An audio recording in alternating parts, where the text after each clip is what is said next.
Hello friends, मैं हूं गौरव और घर की आर्थिक स्थिति में खुद का भी हिस्सा शामिल हो, इसीलिए 10 साल की उम्र में अखबार बेचने वाला एक बच्चा आगे जाकर इंडिया का सबसे पहला बैचलर प्रेसिडेंट बनता है। वेल, यस, परिचय देना जरूरी है क्या? हम सभी जानते हैं, मैं बात कर रहा हूं दुनिया के महान scientist doctor APJ Abdul Kalam जी की, जिनकी बोली हुई हर एक बात दुनिया के लिए एक सीख है। लेकिन प्रेसिडेंट बनने का ये रास्ता इतना आसान उनके लिए नहीं था। एक मुस्लिम फैमिली से बिलोंग करने की वजह से उन्हें कई सारी मुश्किलों का सामना करना पड़ा, लेकिन इन मुश्किलों में उन्होंने अपने पंख फैलाकर सक्सेस की उड़ान भर के दिखाई। सिर्फ सक्सेस की नहीं तो इंडिया के कई मिसाइल्स और प्रोजेक्ट की उड़ान का भी वो कारण बन सके। तो कैसे उन्होंने इन सारे हालातों का डट कर सामना किया और कैसे लोग उन्हें इंडिया का मिसाइल मैन कहकर पुकारने लगे, इन्हीं सारे सवालों के जवाब और एपीजे अब्दुल कलाम की जिंदगी के कुछ माइंड ब्लोइंग किस्से मैं आज आपको सुनाऊंगा in today's video titled biography of doctor APJ Abdul Kalam. If you want to shine like sun, first burn like sun. दुनिया को ये सिखाने वाले इस सूरज का जन्म 15 अक्टूबर 1931 में रामेश्वरम के एक तमिल मुस्लिम फैमिली में हुआ था। पेशे से उनके पिताजी जैनुल आबदीन एक नाव चलाने वाले थे जो हिंदू तीर्थयात्रियों को रामेश्वरम की सैर कराते थे, और उनकी माँ आशी अम्मा एक हाउसवाइफ थी। वैसे तो उनका घर छोटा था, लेकिन परिवार बड़ा था। घर में 4 भाई और एक बहन थी, जिनमें अब्दुल कलाम जी सबसे छोटे थे। अब जब परिवार बड़ा था तो घर में पैसे की समस्या होती रहती थी, इसीलिए घर की जमा पूंजी में खुद का हाथ देने के लिए अब्दुल कलाम ने केवल 10 साल की उम्र में पेपर बेचना शुरू कर दिया। लेकिन क्या ये सिर्फ एक ही रीजन था इस काम को करने का? वेल, नहीं, उन्होंने इस काम को भी सोच समझ कर चुना था। बचपन से ही कलाम जी को नॉलेज गेन करने की बहुत भूख थी, और इसीलिए कोई भी अखबार बेचने से पहले वो उस अखबार को पूरी तरह से पढ़ लेते थे। पर ऑफ कोर्स नॉलेज ढूंढने का ये रास्ता हमेशा से आसान नहीं था। एक गरीब मुस्लिम होने की वजह से उन्हें हमेशा कई डिफिकल्टीज का सामना करना पड़ा। उनमें से एक डिफिकल्टी तो उनके बचपन की है कि जब वो 5वीं कक्षा में थे तब वो उनके बेस्ट फ्रेंड रामनाथा शास्त्री, जो एक रुड़वाड़ी हिंदू ब्राह्मण फैमिली से बिलोंग करते थे, अब्दुल कलाम जी उनके साथ पहली बेंच पर बैठा करते थे। और एक दिन उनके स्कूल में एक नए टीचर आए और एक मुस्लिम को एक ब्राह्मण के साथ देखकर वो चौंक गए। उन्हें दोनों का एक साथ बैठना पसंद नहीं आया और उन्होंने कलाम जी को लास्ट बेंच पर बैठने के लिए कहा। लेकिन क्या उस लास्ट बेंच पर बैठना उन्हें जिंदगी में पीछे छोड़ने वाला था? नहीं, क्योंकि उन्होंने ये ठान ली कि लास्ट बेंच पर बैठकर वो दुनिया को बदल कर दिखाएंगे। और शायद इसीलिए वो हमेशा कहते थे कि the best brains of the nation may actually be found on the last benches of the classroom. और ऐसे ही कई लाइफ लेसन्स जीते जी सीखकर अब्दुल कलाम आने वाली पीढ़ी के लिए छोड़ गए। लेकिन उनके लाइफ के ये लेसन्स और 2020 तक इंडिया को एक डेवलप्ड कंट्री बनाने का जो सपना था, वो आने वाली पीढ़ी कहीं ना कहीं भूल रही है। एंड जस्ट इमेजिन, एक ऐसे इंसान जिनके पास इतना वेल्थ ऑफ नॉलेज था, उनके लाइफ लेसन्स को अगर आप भूलोगे, आप अपनी जिंदगी में कितने पीछे जा रहे हो।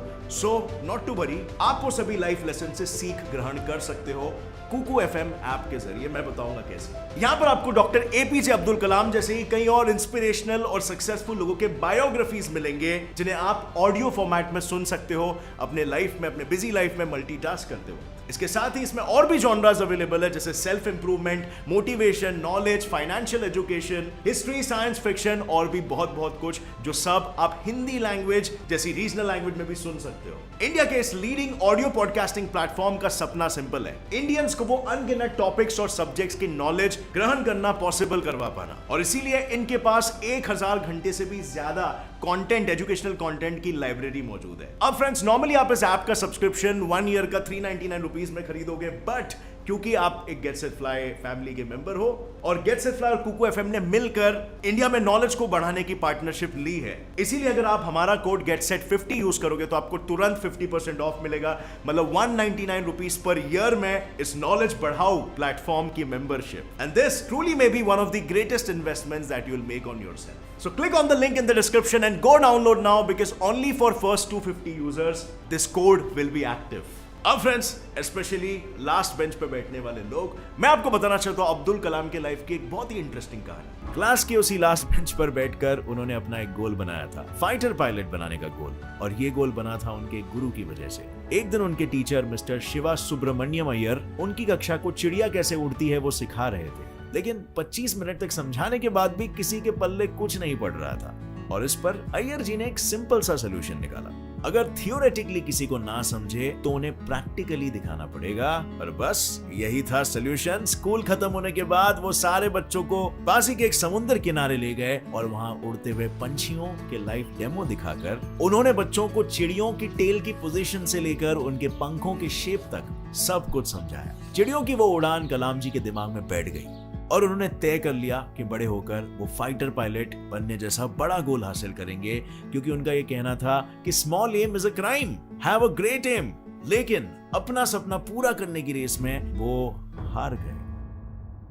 हुआ ये कि अपने सपने को पूरा करने के लिए 1955 में उन्होंने मद्रास इंस्टीट्यूट ऑफ टेक्नोलॉजी में एरोस्पेस इंजीनियरिंग इस फील्ड में एडमिशन लिया। अब इंजीनियरिंग थी तो प्रोजेक्ट तो मिलेगा ही, सो उन्हें भी लो लेवल अटैक एयरक्राफ्ट बनाने का प्रोजेक्ट मिला। लेकिन सबमिशन के दिन जब उन्होंने अपना प्रोजेक्ट सबमिट किया तो प्रोफेसर को उनका ये मॉडल पसंद नहीं आया। उन्होंने कलाम जी को नया मॉडल बनाने के लिए कहा। अब अगर नया प्रोजेक्ट बनाना हो तो कम से कम 1 मंथ तो लगेगा ही।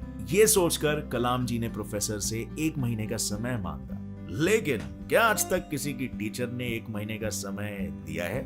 मुझे तो नहीं मिला कभी जिंदगी में भाई। उनके प्रोफेसर ने इतने समय के लिए साफ मना कर दिया और कहा कि 3 दिन है तुम्हारे पास, सिर्फ 3 दिन। मुझे नया मॉडल बना कर दो वरना अपनी स्कॉलरशिप भूल जाओ। ये सुनते ही कलाम जी के होश उड़ गए। एंड क्या कम समय में ये प्रोजेक्ट को कंप्लीट करना कलाम जी को रोकने वाला था? नहीं। स्कॉलरशिप छीन जाने के डर से कलाम सर ने 3 दिन बिना सोए दिन रात इतनी मेहनत की कि जब 3 दिन बाद उन्होंने मॉडल पेश किया तो उनके प्रोफेसर चकित रह गए। उनके इस मेहनत पर प्रोफेसर ने उनसे एक बात कही, मुझे पता था कि 3 दिन में नया एयरक्राफ्ट बनाना पॉसिबल नहीं है, लेकिन स्कॉलरशिप छीन जाने की जुनून की वजह से तुमने इसे पॉसिबल किया। और इस इंसिडेंट से कलाम जी को एक बात समझ आ गई, to succeed in your mission you must have single minded devotion to your goal. आखिर उनके इंजीनियरिंग खत्म होने के बाद अपना सपना पूरा करने का एक अवसर उन्हें इंटरव्यू के रूप में आया, जो था इंडियन एयरफोर्स ऑफ देहरादून। इसका इंटरव्यू, लेकिन जैसे मैंने पहले कहा उनका यह सपना अधूरा रह गया, क्योंकि इस इंटरव्यू में 25 लोगों में से सिर्फ 8 लोगों को ही चुना गया। और पता है कलाम जी कौन सी पोजीशन पर थे? 9th। सिर्फ एक पोजीशन की वजह से उनका यह सपना ही रह गया। ये इंसिडेंट उनके लिए एक बहुत बड़ी सीख थी। इसीलिए इस इंसिडेंट को कलाम जी ने अपनी my journey transforming dreams into action इस ऑटोबायोग्राफी में लिखा है, जिसकी सीख में वो कहते हैं, it is only when we are faced with failure do we realize that these resources were always there within us. We only need to find them and move on with our lives. चाहे अपनी निजी उड़ान में वो पीछे रह गए हो, लेकिन उनके इस मंत्र की वजह से वो पूरे इंडिया को सक्सेस की उड़ान देने वाले थे। जब उनका इंडियन एयरफोर्स में सिलेक्शन नहीं हो पाया, तब उन्होंने 1958 में defence research and development organisation को ज्वाइन कर लिया। DRDO ज्वाइन करने के कुछ साल बाद ही उन्हें विक्रम साराभाई जी के Indian National Committee for Space Research INCOSPAR में प्रमोट कर दिया गया, जहां पर उनका पहला मिशन था इंडिया के पहले रॉकेट की उड़ान भरना, क्योंकि उनका मानना था the country doesn't deserve anything less than success from us. वैसे तो ये रॉकेट केरला के थुम्बा गांव से लॉन्च होने वाला था, लेकिन शुरुआती स्टेज पर होने के कारण इनकोस्पार के पास ना कोई वर्कशॉप था, ना ही कोई रिसर्च फैसिलिटी। इस पर अब्दुल कलाम जी ने कहा, we should not give up and we should not allow the problem to defeat us. और फिर क्या था, उन्होंने थुम्बा गांव के एक पुराने चर्च को अपना वर्कशॉप बना लिया और उसी चर्च के बिशप के घर को अपना ऑफिस बना लिया। और आखिर में जैसे तैसे करके उन्होंने रॉकेट को पूरी तरह से बना लिया, लेकिन यहाँ पर उनकी मुश्किलें खत्म नहीं हुई। रॉकेट के पार्ट्स को लॉन्च पैड तक लेके जाने के लिए उनके पास कोई साधन नहीं था, तो उन्होंने सारे पार्ट्स बैलगाड़ी और साइकिल की मदद से लॉन्च पैड तक पहुंचाया। इतने मुश्किलों के बाद 21 नवंबर 1963 में इस रॉकेट को लॉन्च करके इंडिया ने स्पेस की तरफ अपना पहला कदम रखा। लेकिन जिस इंसिडेंट से एपीजे अब्दुल कलाम जी का नाम मिसाइल मैन पड़ा, वो एक सक्सेस नहीं, वो एक फेलियर था। साल 1969 में कलाम जी इसरो में इंडिया के पहले satellite project satellite launch vehicle SLV के प्रोजेक्ट डायरेक्टर थे। 10 साल के खून पसीने की मेहनत के बाद उन्होंने इस रॉकेट को खड़ा किया। प्रोजेक्ट के समय 1976 में कलाम जी के पिता की मौत हो गई और फिर भी वो अपने लक्ष्य से भटके नहीं। उन्होंने इस प्रोजेक्ट को निजी जिंदगी से ऊपर रखकर कंप्लीट किया। लेकिन जब अगस्त 1979 को इसे लॉन्च किया गया तो सेकेंड स्टेज में कुछ टेक्निकल इश्यूज की वजह से रॉकेट बंगाल की खाड़ी में गिर गया। अब जब प्रोजेक्ट फेल हो चुका था तो सारे लोग उन पर सवाल उठाने लगे। तब प्रोफेसर सतीश धवन, जो उस समय इसरो के चेयरमैन थे, उन्होंने इस फेलियर का पूरा श्रेय खुद पर ले लिया। उनके इस लीडरशिप की तारीफ करते हुए कलाम जी हमेशा कहते हैं, leader must have a vision and passion and not be afraid of any problem. Instead he should know how to defeat it. Most importantly he must work with integrity. Leader के इसी सीख को हथेली पर रखकर फेलियर के सिर्फ 1 साल बाद ही उन्होंने नए सैटेलाइट लॉन्चिंग व्हीकल SLV-3 का निर्माण किया। आखिर 18 जुलाई 1980 में उन्होंने SLV-3 से रोहिणी 1 सैटेलाइट को लॉन्च किया, जिससे India super exclusive club of space faring nations का 6th मेंबर बन गया। इस प्रोजेक्ट के बाद तो उन्होंने इंडिया के पहले इंटरमीडिएट रेंज बैलिस्टिक मिसाइल अग्नि और पृथ्वी जैसे कई प्रोजेक्ट्स को सक्सेसफुली कंप्लीट किया, जिनकी वजह से उन्हें 1981 में पद्म भूषण और 1990 में पद्म विभूषण इन पुरस्कारों से नवाजा गया। लेकिन जिस काम के लिए उन्हें 1997 में भारत रत्न से नवाजा गया था, वो था पोखरण 2। पोखरण 2 एक ऐसा न्यूक्लियर बॉम्ब टेस्टिंग प्रोग्राम था जिसमें इंडिया ने CIA के सैटेलाइट्स को चकमा देकर हमारे न्यू न्यूक्लियर बॉम्ब को टेस्ट किया था। इस प्रोग्राम के प्रोजेक्ट चीफ कोऑर्डिनेटर थे डॉक्टर APJ अब्दुल कलाम, जिन्होंने जापान और USA के वार्निंग्स के बाद भी इस मिशन को चालू रखा, बड़ी चतुराई से। अब आपने 3 इडियट्स का ये डायलॉग तो सुना ही होगा, सक्सेस के पीछे मत भागो, एक्सेलेंस का पीछा करो, सक्सेस झक मार के तुम्हारे पीछे आएगी। इसका बेस्ट एग्जाम्पल है APJ अब्दुल कलाम। 41 इयर्स तक भारत की सेवा करने के बाद जब 1999 में कलाम जी DRDO से रिटायर हुए, तब रिटायर होने के 3 साल बाद ही उनको भारत का प्रेसिडेंट बनने का प्रपोजल आया।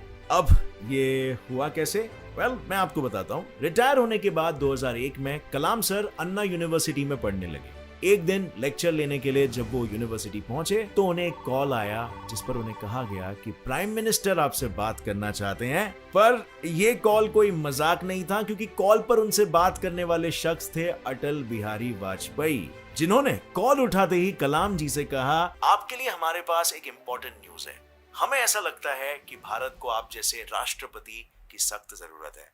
और ये बात कलाम सर के लिए एकदम अविश्वसनीय थी, और इसीलिए उसका जवाब देने के लिए उन्होंने वाजपेयी जी से कहा कि मुझे बस 2 घंटों की मोहलत दीजिए। और उन 2 घंटों में उन्होंने विचार किया इंडिया को 2020 तक डेवलप करने का। वो ये सपना हमेशा से देख रहे थे, उस सपने को पूरा करने का ये सुनहरा अवसर था। और फिर 2 घंटे बाद उन्होंने जो जवाब दिया, उससे 25 जुलाई 2002 में वो इंडिया के 11th राष्ट्रपति बन गए। राष्ट्रपति होने के बाद भी उन्होंने अपने टीचिंग के ड्रीम को नहीं छोड़ा था। उन्हें जब भी समय मिल जाता वो स्टूडेंट्स को पढ़ाने के लिए चले जाते थे। टीचर्स डे के एक इंटरव्यू में उन्होंने कहा था, अगर लोग मुझे एक अच्छे शिक्षक के रूप में याद करते हैं तो ये मेरे लिए सबसे बड़ा सम्मान होगा। उन्हें टीचिंग के प्रोफेशन से इतना लगाव था कि आखिर तक उन्होंने अपने इस प्रोफेशन का हाथ नहीं छोड़ा, क्योंकि 27 जुलाई 2015 के दिन जब हार्ट अटैक की वजह से वो गिर गए, तभी भी वो शिलोंग के इंडियन इंस्टीट्यूट ऑफ मैनेजमेंट में पढ़ाने के लिए ही आए थे। इतना ही नहीं, मरने के बाद उनके अंतिम संस्कार में भी 3,50,000 से ज्यादा लोग शामिल थे, जिससे पता चलता है कि वो सिर्फ मिसाइल मैन ही नहीं बल्कि पीपल्स प्रेसिडेंट, कलाम चाचा और इन जैसे कई रूपों में इंडियंस के दिल में बसे थे।